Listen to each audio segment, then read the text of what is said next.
صل على سيدنا ومولانا محمد وعلى بسم اللہ الرحمن الرحیم۔ السلام علیکم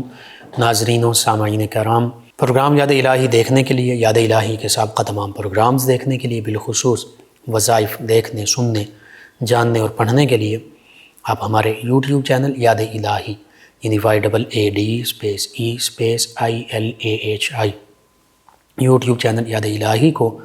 سبسکرائب بھی کیجیے، لائک بھی کیجیے، کمنٹس بھی کیجیے، تاکہ یاد الہی کے مختلف پروگرامز اور وظائف سے آپ مکمل رہنمائی حاصل کر سکیں۔ جی ناظرین و سامعین،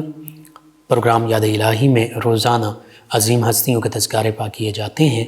اور اس کے ساتھ ساتھ کچھ ایسے موضوعات پر گفتگو ہوتی ہے جن سے آپ کو رہنمائی حاصل ہوتی ہے۔ آج محمد بن قاسم علیہ الرحمہ آپ کے تذکارے خیر ہوں گے۔ اس سے پہلے کتاب الشفا سے آج کا خاص وظیفہ شیطان کے شر اور نظر بد سے تحفظ کا وظیفہ۔ اکثر ویورز لسنرز پوچھتے بھی ہیں اس حوالے سے، جنات، آسیب، شیطان کی شرارتیں، پھر نظر بد بچوں کو، بڑوں کو، بالخصوص بچوں کے لیے۔ تو جس بچے کو یا بڑے کو نظر لگ جائے تو پھر ایسے بچے کے لیے صبح و شام 11 مرتبہ یہ کلمات پڑھ کر دم کریں جو حدیث مبارکہ میں ہیں، صحیح بخاری میں ہیں،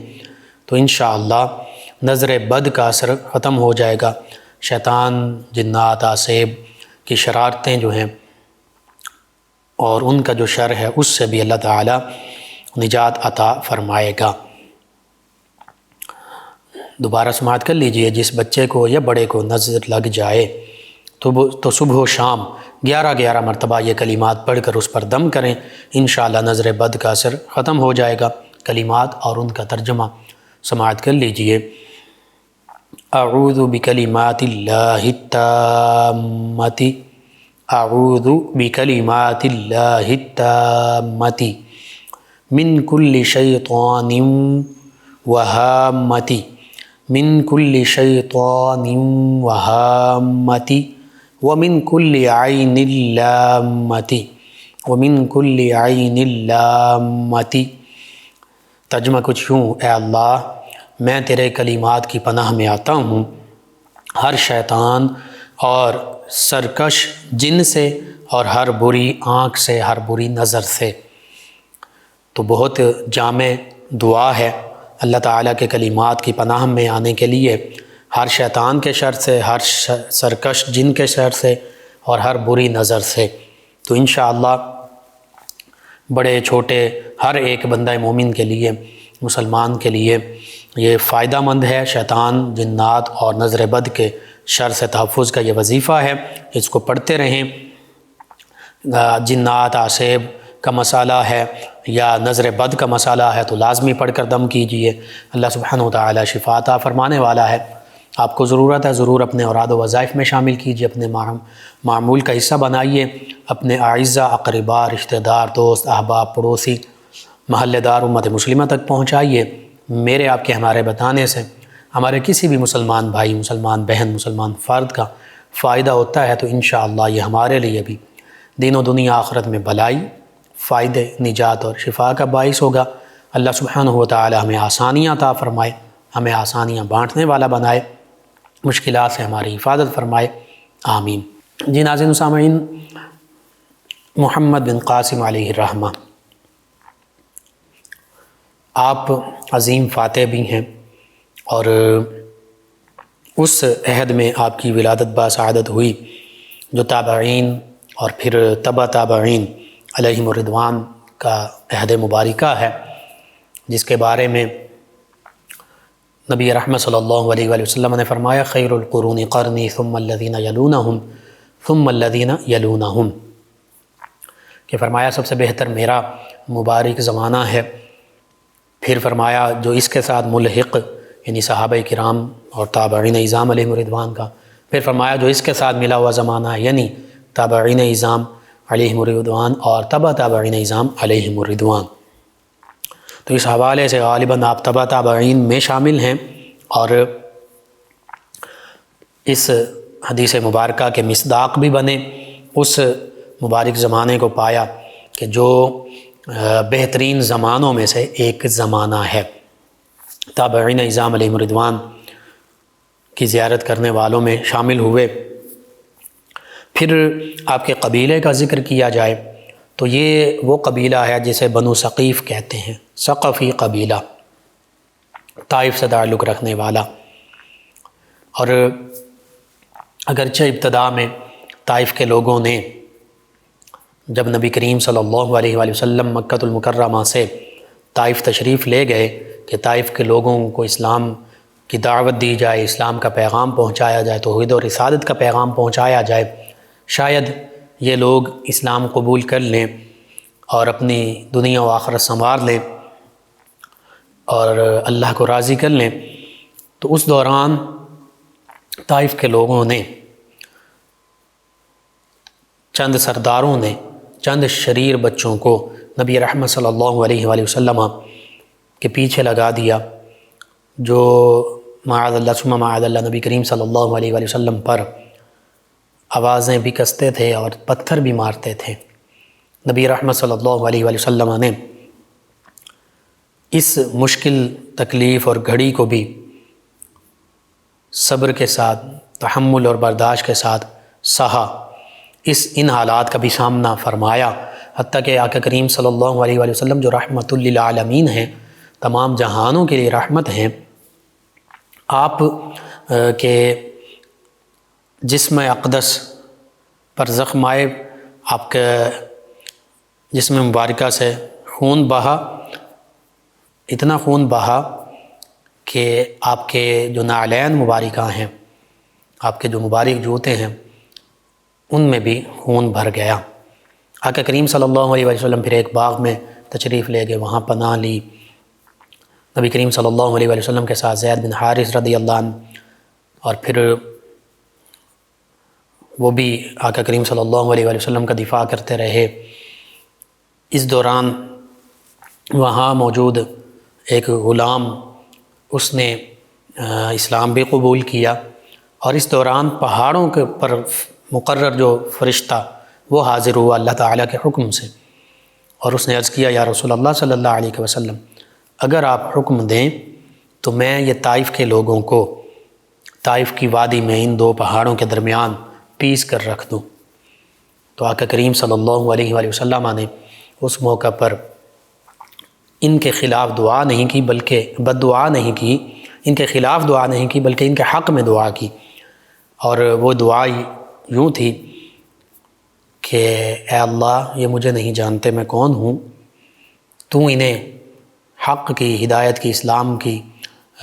توفیق عطا فرما، ان کو، ان کے آنے والی نسلوں کو۔ اللہ کے پیارے حبیب صلی اللہ علیہ وآلہ وسلم کی یہ دعا قبول ہوئی۔ پھر اسی طائف، اسی ثقفی قبیلے سے کئی لوگوں نے اسلام قبول کیا، صحابیت کا شرف پایا۔ پھر انہی صحابہ کرام، طائف سے تعلق رکھنے والے، ان کی اولادوں نے تابعین ہونے کا شرف پایا، تابعیت کا شرف پایا،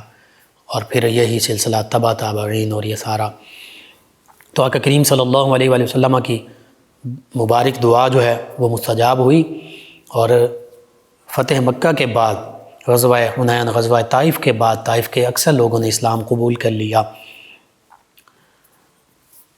وقت گزرتا گیا، آقا کریم صلی اللہ علیہ وآلہ وسلم نے مدینہ طیبہ ہجرت فرمائی، پھر آقا کریم صلی اللہ علیہ وآلہ وسلم کا وصال مبارکہ ہوا، پھر سیدنا ابوبکر صدیق رضی اللہ عنہ پہلے خلیفہ راشد بنے، پھر سیدنا عمر فاروق اعظم رضی اللہ عنہ دوسرے خلیفہ راشد بنے، پھر سیدنا عثمان ذو النورین رضی اللہ عنہ تیسرے خلیفہ راشد بنے، پھر سیدنا علی المرتضیٰ کرم اللہ وجہ الکریم چوتھے خلیفہ راشد بنے، پھر سیدنا امام حسن رضی اللہ عنہ خلیفہ راشد بنے۔ پھر آپ نے حضرت امیر معاویہ رضی اللہ عنہ سے صلح کی اور انہیں خلافت اور حکومت سونپ دی، وہ مسلمانوں کے پہلے بادشاہ بنے، بنو امیہ سے کہ پہلے حکمران بنے۔ پھر یزید بدبخت جو ہے وہ تخت نشین ہوا، اس نے محرمات تک کو کی حرمت کو پامال کیا، یعنی جو حرمت والے رشتے تھے وہ رشتوں کا تعلق پامال کیا، شراب پینے میں، زنا میں، ان خرافات میں مشغول ہوا، تو ایسا شخص بالکل حکمران بننے کے قابل نہیں تھا۔ سیدنا امام حسین رضی اللہ تعالی عنہ نے اس کو اس پر حق بات کہی، اور پھر بالآخر سیدنا امام حسین رضی اللہ عنہ آپ کے خانوادے کے 17 سے 20 آپ کے رفقا، یعنی آپ کے صاحبزادے، آپ کے بھائی، آپ کے بھتیجے، بھانجے، انہوں نے شہادت کا مقام پایا۔ 7 یا 9 صحابہ کرام علیہم رضوان نے واقع کربلا میں شہادت کا مقام پایا، اور باقی جو تھے 72 جو عام مشہور اور کم از کم 145 کم و بیش شہدائے کربلا، ان میں ان 30 تقریباً 30 ہستیوں کے علاوہ جو اہل بیت اور صحابہ کرام ہیں، باقی جو ہستیاں تھیں وہ صحابہ کرام علیہم رضوان کی اولادیں تھیں، یعنی تابعین اعظام علیہم رضوان تھے۔ پھر یزید بدبخت اپنے انجام کو پہنچا، بری موت مارا گیا۔ اس کے بعد مختلف ادوار میں مختلف اموی حکمران ایک ایک کر کے تخت نشین ہوتے رہے۔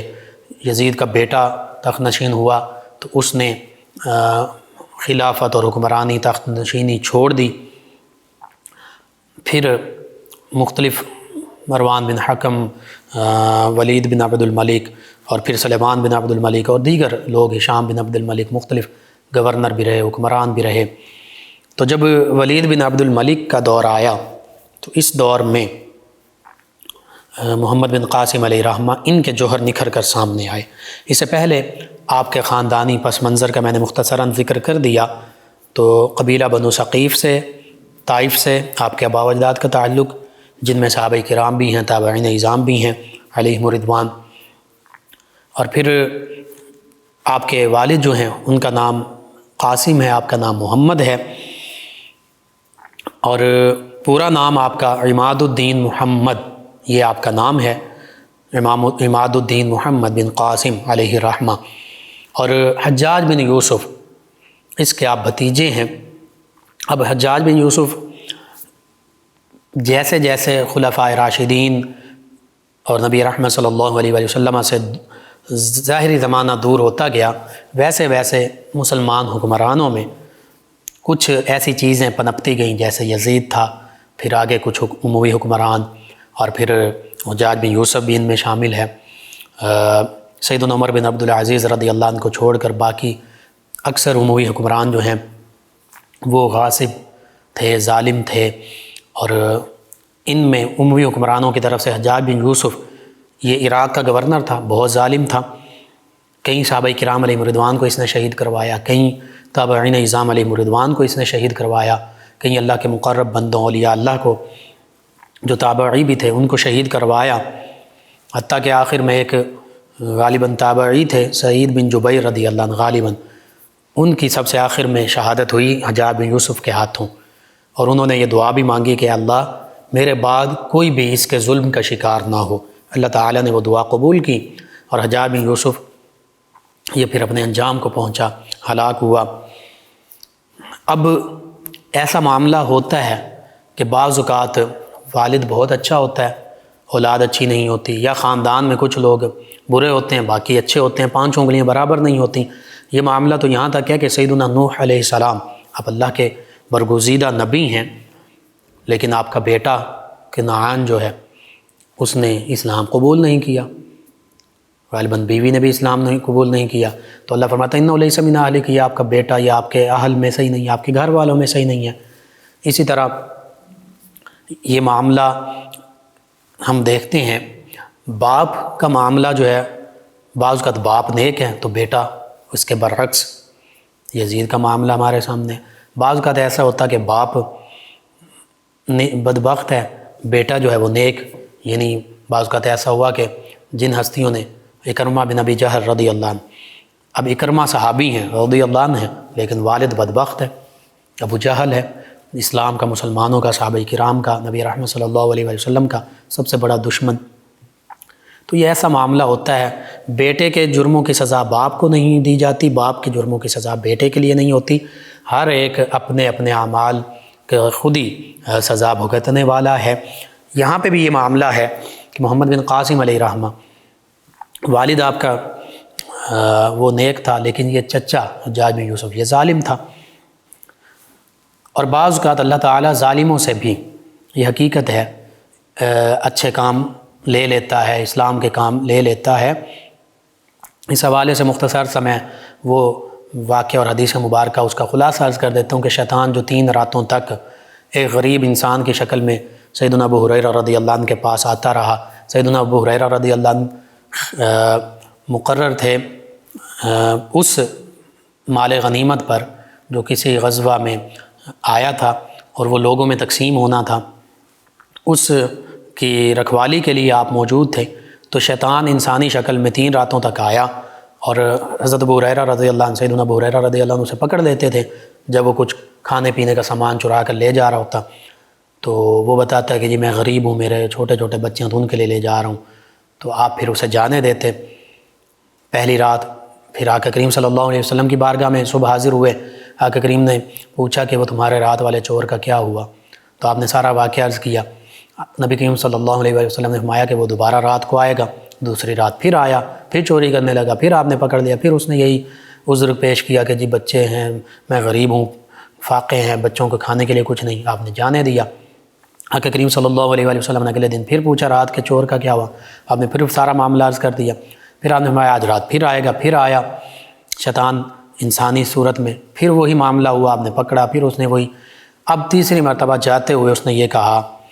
کہ میں آپ کو ایک وظیفہ بتاتا ہوں، آپ وہ پڑھ لیں تو کبھی بھی چور جو ہے وہ چوری نہیں کرے گا، آپ کے مال کی حفاظت رہے گی، چیزوں کی حفاظت رہے گی، گھر کی حفاظت رہے گی۔ تو اس نے پھر آیت الکرسی بتائی کہ یہ پڑھا کریں آپ، تو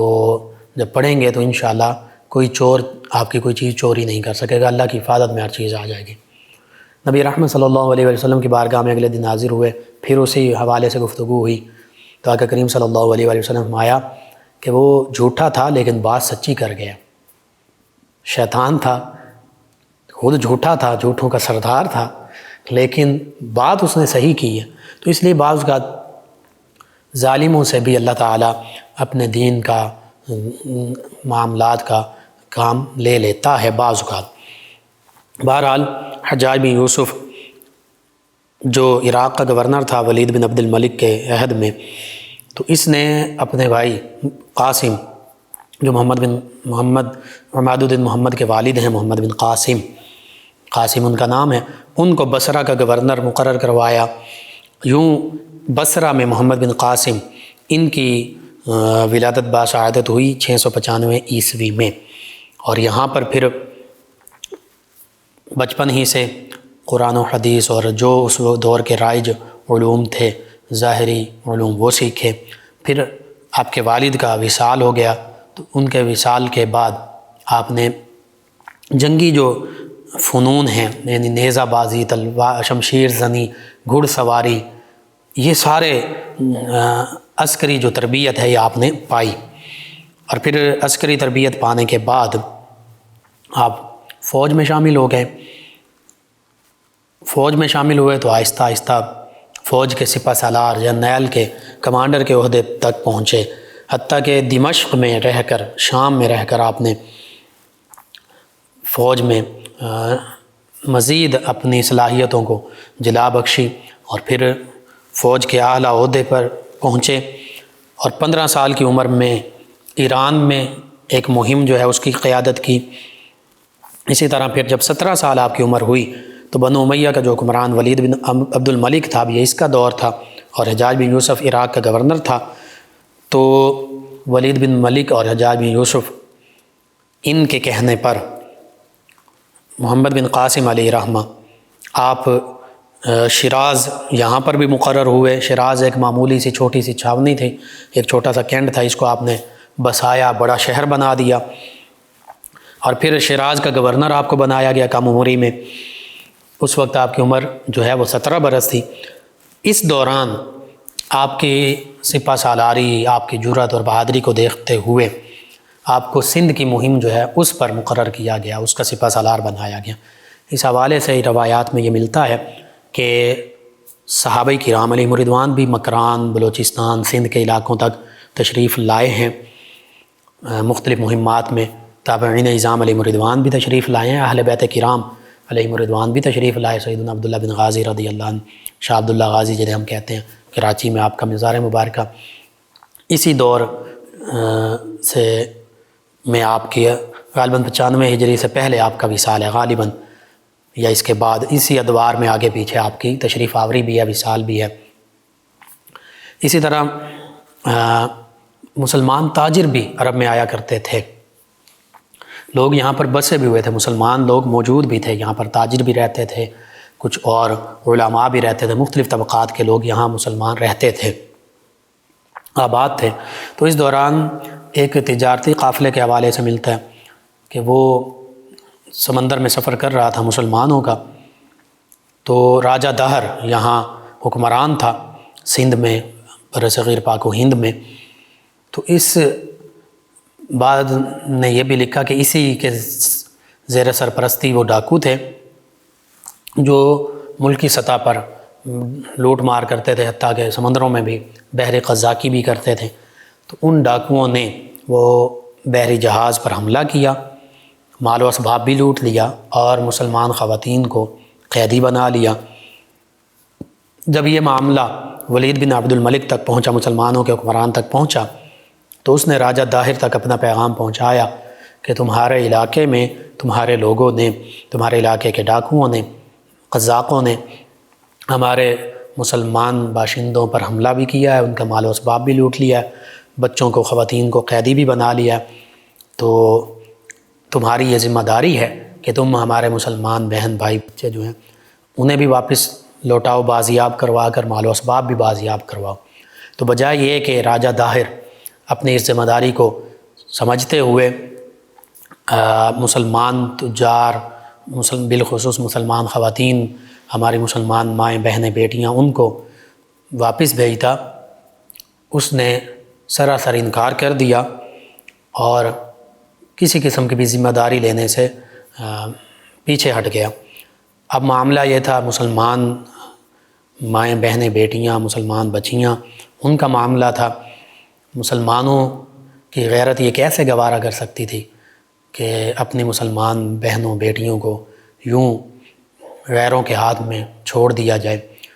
تو بس اموی حکمران، اموی خلیفہ ولید بن عبد الملک کے حکم پر محمد بن قاسم علیہ الرحمہ کو سپہ سالار مقرر کیا گیا اور یہ ذمہ داری سونپی گئی کہ اپنی مسلمان بہنوں بیٹیوں کو بھی بازیاب کروایا جائے، اور راجہ داہر جو سرکش ہو چکا تھا، اس سے پہلے بھی مختلف اطلاعات ملتی تھیں مسلمانوں کے حوالے سے کہ ان کو تنگ کیا جاتا ہے یا لوٹا جاتا ہے یا قزاقی کے معاملات پیش آتے ہیں، راہ زنی کے، ڈاکہ زنی کے۔ تو اب محمد بن قاسم علیہ الرحمہ 17 برس کی عمر میں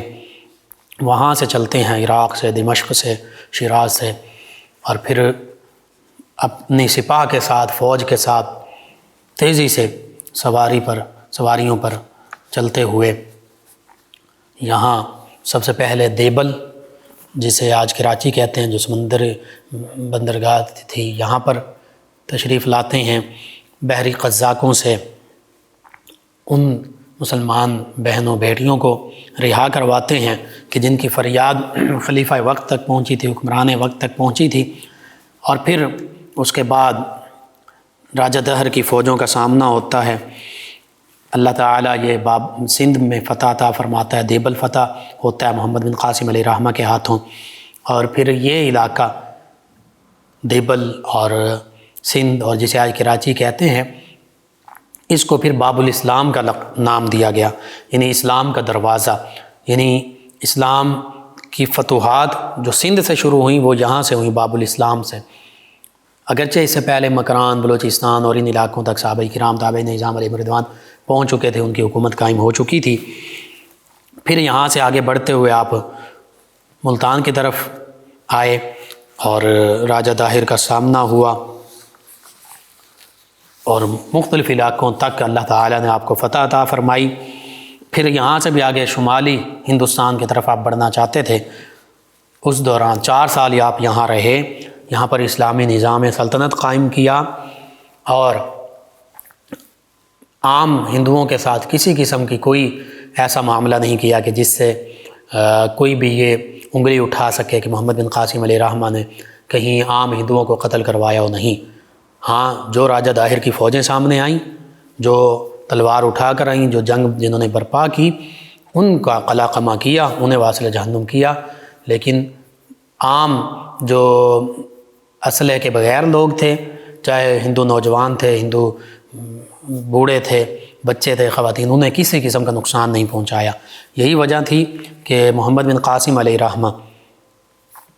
آپ کے اخلاق، آپ کے کردار، اس کو دیکھتے ہوئے کئی ہندو گھرانوں نے، کئی ہندوؤں نے اسلام قبول کیا، اور جن ہندوؤں نے اسلام قبول نہیں بھی کیا وہ بھی آپ کو اپنا مسیحا سمجھتے تھے۔ اور یہ بھی ملتا ہے تاریخ میں کہ ان ہندوؤں نے آپ کے مجسمے بنا کر رکھے ہوئے تھے، آپ سے اتنی محبت کرتے تھے، یعنی آپ کا انصاف، عدل و انصاف، رواداری اور غیر مسلموں کے ساتھ جو سلوک کا اسلام حکم دیتا ہے کہ غیر مسلم اگر جنگ مسلط کرتے ہیں تو پھر سب سے پہلے اسلام کی دعوت دی جاتی ہے، وہ آپ نے دی، راجہ داہر نے قبول نہیں کی۔ دوسری دعوت یہ ہوتی ہے کہ پھر ہمارے سلطنت میں رہو، آزادانہ زندگی بسر کرو، اپنے مذہب کے مطابق، اپنے عقائد افکار کے مطابق، ہاں جزیہ دیتے رہو، اور پھر تمہاری جان و مال، عزت آبرو تمام کی حفاظت کی ذمہ داری جو ہے وہ اسلامی ریاست، اسلامی حکومت کی ہے۔ پہلا کتنا خوبصورت کہ مسلمان بھائی ہمارے بن جاؤ، لیکن زبردستی مسلمان نہیں کیا جا سکتا، تو دوسرا معاملہ کر لو، اور اگر دوسرا بھی نہیں کرتے تو اب خود تم تلواروں سے لیس ہو کر ہمیں ختم کرنا چاہتے ہو، تو پھر ٹھیک ہے، تلواروں کے ذریعے تمہارا ہمارا معاملہ ہوگا۔ پھر جنگیں ہوئیں، محمد بن قاسم علیہ الرحمہ نے راجہ داہر کا مقابلہ کیا، اس کی فوجوں کا مقابلہ کیا، ان کا قلع قمع کیا، لیکن عام لوگوں کو، عام ہندوؤں کو جو اس میں شامل نہیں تھے جنگ میں، جنہوں نے اسلحہ نہیں اٹھایا، ان کے ساتھ ان کو بالکل آزادی سے زندگی گزارنے کی اجازت تھی، وہ آزادی کے ساتھ زندگی گزارتے تھے۔ اسی وجہ سے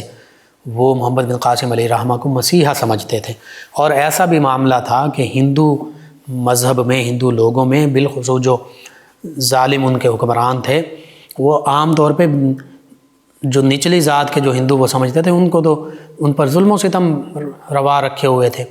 تو ایسے ہندوؤں نے تو سکھ کا سانس لیا، اور اکثر ہندوؤں نے اسلام قبول کیا جب انہوں نے دیکھا کہ اسلام میں تو کوئی ایسا ذات پات کا نظام نہیں ہے، ادنا اعلیٰ کا تصور ہی نہیں ہے، تو اسلام کی برکات سے مالا مال ہوئے۔ اس وجہ سے محمد بن قاسم علیہ الرحمہ یہاں پر رہے تو بہت ہی اعلیٰ انداز کے ساتھ قرآن و حدیث اور اسلام کا پرچم جو ہے وہ یہاں پر نصب کیا۔ تقریباً 4 سال تک آپ یہاں موجود رہے۔ 711 عیسوی سے آپ کی فتوحات کا سلسلہ شروع ہوتا ہے، 713 تک وہ جاری رہا، اور سندھ کے اہم علاقے بھی فتح کیے، ملتان کو بھی فتح کیا، اور شمالی ہند کی طرف بڑھنا چاہتے تھے۔ اور یہ کم سنی 15 سے 17 سال کی عمر ہے، 17 سال کی عمر میں یہاں وارد ہوتے ہیں۔ 17 سال کی عمر یہ ہے کہ ہمارے بچے اس عمر میں کالج میں پڑھ رہے ہوتے ہیں، انٹرمیڈیٹ میں یا گریجویشن کی تعلیم حاصل کر رہے ہوتے ہیں، اور عام طور پر نوجوانوں کی مکمل داڑھی بھی نہیں ابھی اتری ہوتی، ابھی مسیں بھیگ رہے ہوتے ہیں، یعنی تھوڑی تھوڑی مونچھیں آ رہے ہوتے ہیں، تھوڑی تھوڑی داڑھی آ رہی ہوتی ہے۔ تو آپ کی اتنی ہی عمر تھی، یہی معاملہ تھا، لیکن اللہ تعالیٰ نے آپ کو اس اعزاز سے نوازا کہ ایک پورا علاقہ وہ آپ کے ہاتھوں پر فتح ہوا، وہاں پر اسلام کی نشر و اشاعت ہوئی، اور پھر شمالی ہند کی طرف بھی آپ بڑھنا چاہتے تھے، آپ کی یہ خواہش تھی کہ پورا ہندوستان جو ہے وہ فتح ہو، اسلام کا پرچم یہاں نصب ہو۔ لیکن اس دوران ولید بن عبد الملک جو ہے اس کا انتقال ہوا، تو اب سلیمان بن عبد الملک اس کا بھائی جو ہے وہ تخت نشین ہوا، اور اس دوران ولید بن عبد الملک کے عہد میں حجاج بن یوسف جو ہے اس کا بھی انتقال ہو چکا تھا۔ اب سلیمان بن عبد الملک جو ہے یہ ذاتی طور پر آپ سے مخالفت رکھتا تھا، تو اس وجہ سے، اور بعض نے یہ بھی لکھا اور کہا کہ اس سے یہ ڈر تھا کہ شاید محمد بن قاسم علیہ الرحمہ جو ہیں یہ خود مختاری اختیار نہ کر لیں یا ان کی حکومت زیادہ سے زیادہ بڑھتی نہ چلی جائے۔ تو بہرحال مختلف خدشات کے پیش نظر اس کے دل میں آپ کے حوالے سے پرخاش تھی، تو اس نے آپ کو واپس بلانے کا آرڈر جاری کیا۔ آپ نے بھی حکمران وقت، خلیفہ وقت کے حکم کو تسلیم کیا، کیونکہ اسلامی تعلیمات کا یہ خلاصہ ہے کہ حکمران وقت اگر قرآن و سنت کی تعلیمات کے منافی ظاہر نہیں جا رہا تو پھر جب تک وہ یعنی بہت زیادہ قرآن و سنت کی تعلیمات جو ضروریات دین ہیں ان کے مخالف نہیں ہے، تو پھر وہ جو آرڈر کرتا ہے اس کے آرڈر کو مانا جائے گا۔ ہاں، جہاں پر وہ قرآن و حدیث کے اسلام کی تعلیمات کے بالکل مخالفت کرنے والا جیسے یزید نے معاملہ کیا، تو پھر اس کی مخالفت لازم آ جاتی ہے، جیسے سیدنا امام حسین رضی اللہ تعالیٰ عنہ نے پھر حق کا ساتھ دیا، حق کی آواز بلند کی۔ تو اب یہاں پر آپ کے دیگر جتنے بھی آپ کے کمانڈرز تھے، آپ کے زیر تحت تھے، زیر اثر تھے، حتیٰ کہ سندھ کے لوگوں نے، برصغیر پاک ہند کے لوگوں نے، ہندوؤں تک نے کہا کہ ہم آپ کا ساتھ دیں گے، آپ یہاں سے واپس نہ جائیں۔ لیکن محمد بن قاسم علیہ الرحمہ نے خلیفہ وقت، حکمران وقت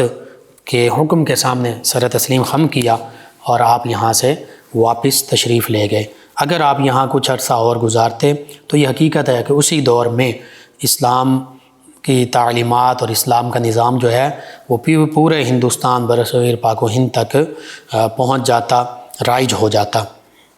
آپ نے اپنی نظام حکومت کی جو بنیاد رکھی وہ عدل و انصاف پر رکھی، وہ اسلام کی تعلیمات پر رکھی، اور یہ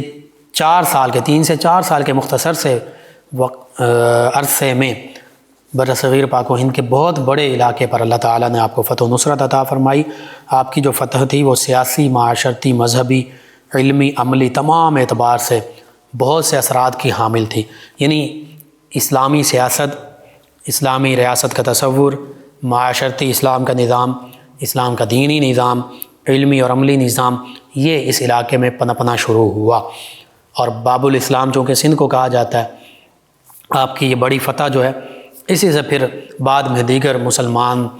سپہ سالاران جو ہیں وہ برصغیر پاک و ہند میں آتے گئے، تاجر آتے رہے، علماء آتے رہے، اولیاء آتے رہے، فقہاء آتے رہے، اور پھر یوں یہ برصغیر پاک و ہند آج کا ہمارے سامنے موجود ہے کہ پاکستان پورا ایک ملک اسلام کے نام پر ہے، جہاں ہم اسلام کے مطابق زندگیاں گزارنے کی کوشش کرتے ہیں۔ اسی طرح ہندوستان میں اور یہاں پاکستان میں 22 سے 24-25 کروڑ تک آبادی ہے، جس میں 95% سے غالباً زیادہ مسلمان ہی ہیں۔ پھر ہندوستان میں بھی 25 کروڑ سے زیادہ مسلمان تو ہندوستان میں موجود ہیں، تو یوں سمجھیے کہ تقریباً آدھا ارب سے زیادہ آبادی اس برصغیر پاک و ہند میں مسلمان ہے۔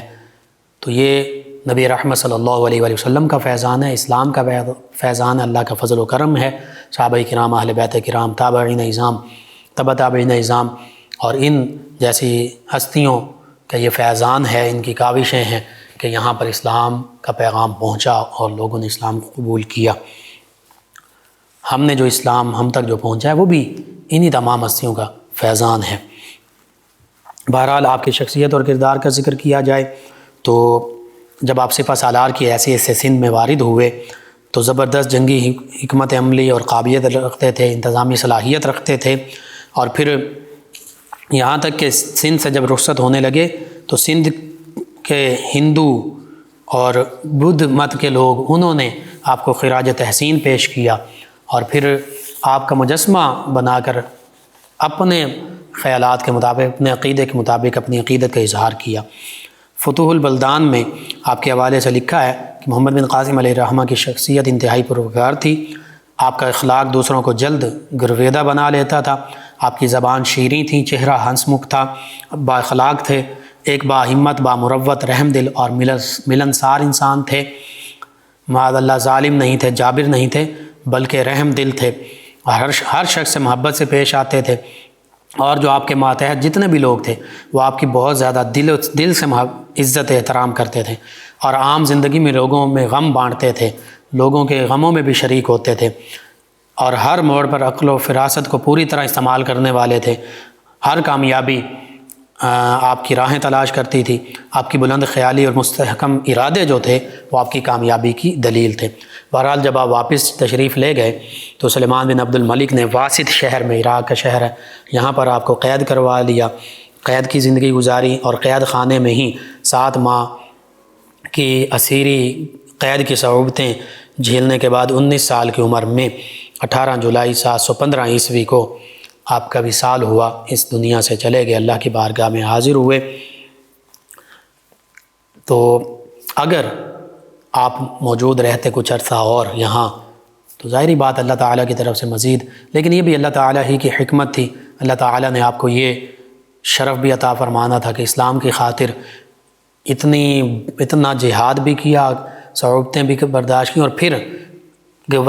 گورنری اور حکمرانی اور سارا معاملہ چھوڑ کر قاد و بند کی صعوبتیں بھی اختیار کیں۔ تو اس سے یہ پتہ چلتا ہے کہ جو مسلمانوں کے، اسلام کے خیر خواہ اور مخلص حکمران گزرے ہیں ہمارے، چاہے آقا کریم صلی اللہ علیہ وسلم، خلفائے راشدین اور دیگر، انہوں نے ہر حوالے سے اسلام کے نظام ہی کو قائم کیا اور مختلف صعوبتیں اور پریشانیاں بھی برداشت کیں، حتیٰ کہ شہادتوں کے نذرانے بھی پیش کیے۔ بس اللہ سبحانہ و تعالیٰ سے یہ دعا ہے، اللہ تعالیٰ ہمیں ان تمام عظیم ہستیوں کے نقش قدم پر چلنے والا بنائے اور انہی کے نقش قدم پر چلنے والے حکمران ہمیں عطا فرمائے، آمین۔ اللہم صلی علی سیدنا و مولانا محمد وعلی آپ سماعت فرما رہے ہیں پروگرام یاد الہی۔ ناظرین و سامعین، اس دوران ہمیں جوائن کیا ہمارے ایک لسنر ہیں، کہتے ہیں کہ جی ماشاءاللہ بہت اچھا پروگرام ہے، اللہ تعالیٰ آپ کے علم میں اضافہ فرمائے۔ نام لکھ دیتے تو میں نام بھی اناؤنس کر دیتا۔ ان کے علاوہ ہمیں جوائن کیا ہے کلثوم صاحبہ، کہتی ہیں السلام علیکم بھائی، کیسے ہیں آپ؟ جی وعلیکم السلام، الحمدللہ۔ کہتی ہیں کہ شیطانی وسوسوں سے بچنے کا آسان وظیفہ بتا دیں۔ جی ایک تو پاک صاف رہیں، باوضو رہیں، اور نماز و تلاوت کی پابندی، اور اس کے ساتھ جو خاص وظیفہ وہ یہ ہے استغفار کی کثرت کریں۔ استغفر اللہ، صرف اتنا بھی پڑھ سکتے ہیں، استغفر اللہ ربی من کل ذنب و اتوب الیہ، یہ پڑھتے رہیں۔ اس کے علاوہ آپ وسوسوں کے لیے ایک اور وظیفہ بھی ہے، وہ بھی شامل کر سکتے ہیں، کثرت سے پڑھ سکتی ہیں۔ یا حی یا قیوم برحمتک استغیث، یا حی یا قیوم برحمتک استغیث، اس کو کثرت سے پڑھیں۔ اور تیسرا درود پاک کی کثرت کریں، انشاءاللہ اللہ تعالیٰ بہتری فرمائے گا۔ ان کے علاوہ ہمارے ساتھ ہیں شاد برادران تاجہ بیر والا بوانا سے، اللہ دتا شاہ صاحب، علی حسن شاہ صاحب، محمد طیب حسن شاہ صاحب، سمیع اللہ شاہ صاحب، کہتے ہیں السلام علیکم مفتی صاحب۔ جی وعلیکم السلام۔ کہتے ہیں کہ کسی چیز پر منافع کتنا لینا جائز ہے؟ جی اس حوالے سے یہ ہے کہ جو بھی چیز آپ بیچ رہے ہیں اس پر اس کی کوئی خاص مقدار مقرر نہیں ہے، صرف یہ کہا گیا کہ وہ بہت زیادہ نہ ہو، اتنا نہ ہو کہ لینے والے پر وہ گراں گزرے۔ باقی بہتر یہ ہوتا ہے کہ وہ اضافہ معتدل ہو، آپ کم سے کم رکھ لیں تو بڑی اچھی بات ہے، ہر ایک کی پہنچ میں، ہر بندہ مومن مسلمان بھائی کی پہنچ میں وہ چیزیں آ جائیں گی۔ عام ضرورت کی اگر ہیں تو لازمی کم سے کم منافع رکھیں، جیسے کھانے پینے کی ضرورت ہے کی چیزیں ہیں، راشن ہے، لباس ہے، یہ معاملہ اس میں تو کم سے کم رکھیں، اور باقی جو چیزیں ہیں اس میں درمیانہ منافع رکھ لیں، حد اوسط اعتدال والا منافع ہو، ناجائز منافع نہ ہو، زیادہ سے زیادہ نہ ہو۔ بہرحال اس پر مزید کسی دن جب تجارت سے متعلق کوئی پروگرام ہوگا تو تفصیل سے کلام کریں گے۔ ناظرین سامعین، ان کے علاوہ میں جوائن کیا عثمان ظفر صاحب، میں کہتے ہیں السلام علیکم۔ جی وعلیکم السلام۔ کہتے ہیں انکل جی سدا سلامت رہیں۔ چلیں شکریہ آپ کا۔ کہتے ہیں کہ انکل جی مجھے مدینہ طیبہ لے جائے کوئی۔ جی اللہ تعالیٰ آپ کے لیے کوئی اسباب پیدا فرمائے، یا مسبب الاسباب آپ پڑھا کریں، درود پاک پڑھا کریں، درود تنجینا پڑھا کریں۔ اللہ تعالیٰ کی طرف سے جب یہ حاضری کی سعادت منظور ہوگی تو ضرور اسباب بھی اللہ تعالیٰ پیدا فرما دے گا۔ ایک اور لسنر ہیں، یہ کہتے ہیں السلام علیکم بھائی۔ جی وعلیکم السلام۔ انہوں نے کہا کہ میرا بیٹا بہت ضد کرتا ہے، روتا بھی ہے، اس کا نام محمد زہیب ہے، اس نام کا معنی بتا دیں۔ سائمہ صاحب ہیں فیصل آباد سے۔ جی زہیب کا معنی رہنما بھی ہے، بادشاہ بھی ہے، تو نام میں تو کوئی ایسا حرج نہیں ہے، ٹھیک ہے نام محمد زہیب۔ آپ بیٹے کے لیے سورہ یاسین صبح اور شام پڑھ کر اس پر دم کر کے کھانے پینے کی چیزیں اگر بڑا ہے تو وہ کھلا پلا دیں، ورنہ ویسے دم کر دیا کریں اس پر، اور یا شہید ہو کثرت سے پڑھیں، کم از کم 21 مرتبہ پڑھ کر اس پر دم کر دیں، اللہ تعالیٰ شفا عطا فرمائے گا۔ ایک اور لسنر ہیں اعجاز حسین صاحب لیا سے، کہتے ہیں السلام علیکم۔ جی وعلیکم السلام۔ انہوں نے کہا ماشاء اللہ الحمدللہ۔ یہ شکریہ آپ کا، تمام ویورز کا، تمام لسنرز کا، آپ ہمیں جوائن کرتے ہیں، پروگرام یاد الہی میں شامل ہوتے ہیں، اپنے فیڈ بیک سے ہمیں آگاہ کرتے ہیں۔ ناظرین و سامعین، پروگرام یاد الہی کا وقت ختم ہو جاتا ہے، انشاءاللہ